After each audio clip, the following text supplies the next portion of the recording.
Hello students, it's Anuradha ma'am here. Welcome to my YouTube channel Meet Concept Easy.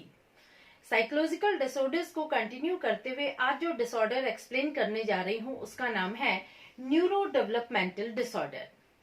देखो, इस disorder के common features usually early stages of development में दिखाई देते हैं। इसके कॉमन सिम्टम्स बच्चों के स्कूल जाने से पहले ही अपीयर हो जाते हैं या फिर अर्ली स्टेजेस ऑफ स्कूलिंग में दिखाई देने लग जाते हैं। इसमें क्या होता है कि एक पर्टिकुलर बिहेवियर या तो एक्सेसिव हो जाता है या फिर उसमें कोई डेफिसिट आ जाती है। इसका रिजल्ट क्या होता है कि बच्चों के पर्सनल, सोशल और एकेडमिक फंक्शनिंग हैम्पर हो जाती है। अगर इन डिसऑर्डर्स को टाइम पर अटेंड नहीं किया गया तो ये क्रोनिक डिजीज का रूप ले लेते हैं, सीरियस डिजीज बन जाते हैं, क्योंकि बच्चे चाइल्डहुड से एडल्टहुड में एंटर करते हैं। तो देखो कौन कौन से डिसऑर्डर्स आते हैं इसके अंडर, मैं आपको डिटेल में एक्सप्लेन करूंगी। पूरा वीडियो लेक्चर ध्यान से देखना क्योंकि बहुत इंपॉर्टेंट टॉपिक है ये। सारे टॉपिक इसमें मैं डिस्कस करूंगी। तो सबसे पहले हम लेते हैं attention deficit hyper activity disorder, जिसे हम शॉर्ट में ADHD भी बुलाते हैं। ADHD का मतलब क्या हुआ? A से क्या बनता है? अटेंशन, D से डेफिसिट, H से हाइपर एक्टिविटी और D से डिसऑर्डर। तो इसको आप शॉर्ट में ADHD के नाम से भी याद रख सकते हैं। दूसरा डिसऑर्डर है ऑटिज्म स्पेक्ट्रम डिसऑर्डर, तीसरा है इंटेलेक्चुअल डिसेबिलिटीज और चौथा है स्पेसिफिक लर्निंग डिसऑर्डर। तो ये चारों डिसऑर्डर मैं आपको डिटेल में एक्सप्लेन करूंगी। सबसे पहले हम लेते हैं ADHD। देखो, ADHD में जो मेन फीचर्स आते हैं वो है इन अटेंशन, हाइपर एक्टिविटी और इम्पल्सिवनेस। तो सबसे पहले हम इन अटेंशन देखते हैं। इन अटेंशन में क्या होता है कि child can not concentrate, easily gets distracted, does not follow instructions, lose interest in activities. देखो, इन अटेंशन में क्या होता है कि अटेंशन डेफिसिट होती है। यहाँ बच्चा एक एक्टिविटी पर कंसंट्रेट नहीं कर पाता, वो बहुत जल्दी डिस्ट्रैक्ट होता है, उसका माइंड किसी भी एक्टिविटी पर फोकस नहीं करता। उसको आप जो इंस्ट्रक्शंस देते हैं, आपके इंस्ट्रक्शंस वो सुनता नहीं है। जो असाइनमेंट उसे देते हैं उन असाइनमेंट को वो कंप्लीट नहीं करता है। उसका बिहेवियर डिसऑर्गेनाइज्ड होता है, उसके बिहेवियर में फॉरगेटफुलनेस होती है, वो कभी भी इंस्ट्रक्शंस को फॉलो नहीं करता। बहुत क्विकली उसका इंटरेस्ट लूज हो जाता है एक एक्टिविटी से दूसरी पर वो बहुत जल्दी जंप करता है। क्लियर? इसके बाद दूसरा आता है हाइपर एक्टिव। हाइपर एक्टिव में क्या होता है? सिटिंग स्टिल इज इम्पॉसिबल, में फिजिट, रन, क्लाइम एमलेसली। देखो, हाइपर एक्टिव में क्या होता है कि बच्चे ओवर एक्टिव होते हैं, किसी भी एक जगह साइलेंटली वो नहीं बैठते। कभी वो इधर दौड़ रहे हैं, कभी इधर चढ़ रहे हैं, कभी रूम में एमलेसली इधर भाग रहे हैं, कभी इधर घूम रहे हैं, कभी किसी चीज को टच कर रहे हैं, कभी लैपटॉप छेड़ रहे हैं, कभी मोबाइल छेड़ रहे हैं। उनका दिमाग एक जगह स्थिर नहीं होता है, कभी भी वो साइलेंटली एक जगह बैठकर काम नहीं करते। उनकी बॉडी हमेशा मोशन में होती है, वो मोशनलेस नहीं होते। कभी भी उनकी सिटिंग एक प्लेस पर फिक्स नहीं होती, हमेशा वो इधर उधर घर में एमलेसली घूमते रहते हैं। कभी वो रनिंग करेंगे, कभी क्लाइंबिंग करेंगे, कभी वो जीने पे भाग रहे हैं, कभी छत पे दौड़ रहे हैं। तो इस तरह की एक्टिविटीज उन बच्चों के अंदर अकर होती है। वो बच्चे कभी भी शांति से एक जगह पर नहीं बैठते। इसके बाद आता है इम्पल्सिव। इम्पल्सिव में आएगा unable to control immediate reactions, act suddenly without thinking.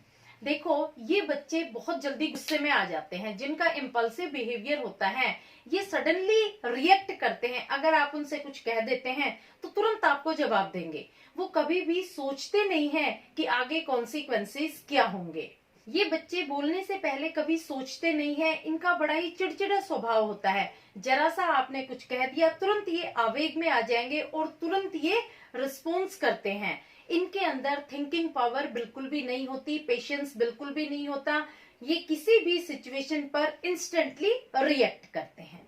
Clear? तो इनअटेंशन, हाइपर एक्टिव और इम्पल्सिव, ये तीनों ही फीचर कवर होते हैं attention deficit hyper activity disorder के अंदर।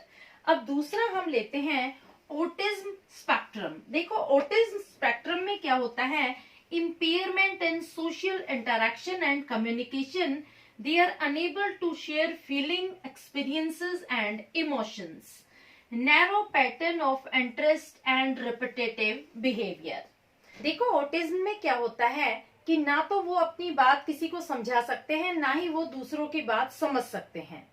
इसमें सोशल स्किल की लैकिंग होती है। बच्चों में सोशल इंटरेक्शन की एबिलिटीज नहीं होती, वो कम्युनिकेट नहीं कर पाते प्रॉपरली किसी से, अपने इमोशंस, अपनी फीलिंग्स, अपने थॉट्स एक्सप्रेस नहीं कर पाते हैं। दूसरा, इनका नैरो पैटर्न ऑफ इंटरेस्ट होता है, यानी इनके रेस्ट्रिक्टेड इंटरेस्ट होते हैं। जो ये काम करते हैं, जो एक्टिविटीज ये परफॉर्म करते हैं, ये बहुत रेस्ट्रिक्टेडली करते हैं, यानी एक दो एक्टिविटीज ही ये करते हैं। और इनके बिहेवियर में रिपीटेटिवनेस बहुत ज्यादा होती है। किसी से ये फ्रेंडशिप नहीं करते, अगर एक खिलौने से खेलने लग गए तो उसी खिलौने से खेलेंगे, दूसरा खिलौना ये इजीली एक्सेप्ट नहीं करेंगे। रिपीटेटिव बिहेवियर, जैसे हरे रंग के ग्लास में ये दूध पीते हैं, अगर आप इन्हें लाल रंग का ग्लास दे दोगे तो ये उसमें दूध नहीं पिएंगे। यानी एक ही एक्टिविटी को ये बार बार रिपीट करते हैं। जो इनके बिहेवियर में है, जो इनके दिमाग में फिक्स हो गया वही फिक्स हो गया, दूसरी चीज ये इजीली एक्सेप्ट नहीं करते हैं। इसके बाद आता है 70% children with autism have intellectual disability और प्रोफाउंड रेंज होती है जिसमें आईक्यू लेवल होता है below 25।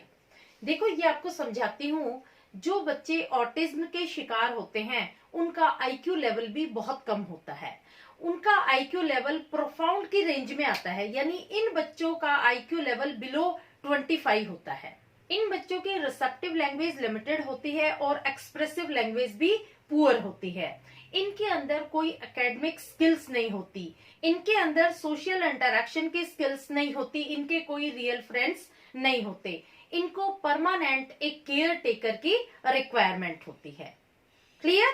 Next point is stereotype body movement like rocking, hand flapping, banging head against the wall, tip towing, ignore dangers. देखो इन बच्चों का स्टीरियोटाइप बॉडी मूवमेंट होता है, जैसे वो रॉकिंग यानी हिलना शुरू कर देते हैं, हैंड फ्लैपिंग अपने हाथ पटकने शुरू कर देंगे, banging head against the wall दीवार के वो सर टकराना शुरू कर देते हैं। तो इसमें देखो एक मेजर इंजरी होने के भी चांसेस होते हैं, क्योंकि वो बार बार दीवार पे टक्कर मारना शुरू कर देते हैं। दूसरा, टिपटोइंग शुरू कर देंगे, वो पंजों पर चलना शुरू कर देते हैं और कई घंटों वो इस एक्टिविटी को रिपीट करते हैं। इग्नोर डेंजर्स, उनको डेंजर के बारे में कोई नॉलेज नहीं होती कि किस चीज से उनको हार्म हो सकता है। तो इन बच्चों का ध्यान रखना बहुत जरूरी होता है, एक केयर टेकर की परमानेंट रिक्वायरमेंट होती है। क्लियर? ऑटिज्म समझ में आया आपको? अब हम नेक्स्ट लेते हैं इंटेलेक्चुअल डिसेबिलिटीज। देखो इंटेलेक्चुअल डिसेबिलिटीज में वो लोग आते हैं जिनका आईक्यू बिलो 70 होता है। इसको 4 पार्ट्स में कैटेगराइज किया है, mild, moderate, severe and profound. Mild में वो लोग आते हैं जिनकी आईक्यू रेंज 55 to 70 होती है। मॉडरेट में वो लोग आते हैं जिनकी आईक्यू रेंज 35 to 55 होती है। सीवियर में वो लोग आते हैं जिनकी आईक्यू रेंज 20 to 35 होती है। और प्रोफाउंड में वो लोग आते हैं जिनका आईक्यू लेवल बिलो 25 होता है। अब देखो माइल्ड और मॉडरेट रेंज के अंडर जो आते हैं उनके रिसेप्टिव और एक्सप्रेसिव लैंग्वेज एडिक्वेट होती है, सोशली इंटरेक्शन भी कर सकते हैं, वो अपनी थोड़ी बहुत एकेडमिक स्किल्स भी एक्वायर कर लेते हैं। जो माइल्ड में होते हैं वो 3rd क्लास से 6th क्लास तक पढ़ लेते हैं, और जो मॉडरेट में है वो 1st to 2nd क्लास तक पढ़ लेते हैं। लेकिन जो सीवियर और प्रोफाउंड में होते हैं, ना तो उनकी एक्सप्रेसिव और रिसेप्टिव लैंग्वेज क्लियर होती है, सोशली इंटरेक्शन नहीं कर सकते, उनको परमानेंट केयर टेकर की रिक्वायरमेंट होती है। वो सोशली इंटरेक्शन बिल्कुल भी नहीं कर सकते, अपनी लैंग्वेज को एक्सप्रेस नहीं कर सकते, क्या वो कहना चाहते हैं वो इस बात को डिफाइन नहीं कर सकते।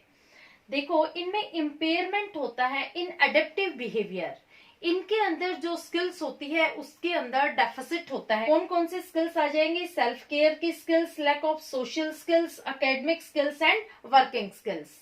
ये सारी जो कमी होती है मैनिफेस्टेड बिफोर 18 ईयर्स, इस सारे डेफिसिट का 18 साल की उम्र से पहले ही पता लग जाता है। Last disorder is specific learning disorder. देखो स्पेसिफिक लर्निंग डिसऑर्डर में क्या आता है? Experience difficulty in processing information efficiently and accurately.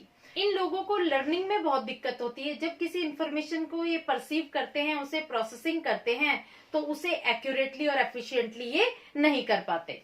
दूसरा पॉइंट आता है problem in basic skills of reading, writing and mathematical calculations. इनको जो बेसिक प्रॉब्लम अराइज होती है वो रीडिंग, राइटिंग और मैथमेटिकल कैलकुलेशंस करने में होती है। जैसे dyslexia, P and Q, P and 9, B and D, 6 and 9। देखो डिसलेक्सिया की इन्हें प्रॉब्लम होती है। जैसे P और Q इन दोनों में ये डिफरेंशिएट नहीं कर पाते, 6 और 9 इनमें डिफरेंशिएट नहीं कर पाते, B और D इनमें ये डिफरेंशिएट नहीं कर पाते। B को ये D समझ लेंगे, D को ये B समझ लेंगे। तो इस तरह से इन्हें परसीविंग में दिक्कत होती है। जब ये लर्निंग करते हैं तो इन्हें इस तरह की प्रॉब्लम्स अराइज होती है। Perform below average of his age, जब ये किसी इंफॉर्मेशन को ना अच्छे से परसीव कर पाते हैं, ना उनकी प्रोसेसिंग कर पाते हैं, तो हमेशा ये परफॉर्म करते हैं बिलो देयर एवरेज।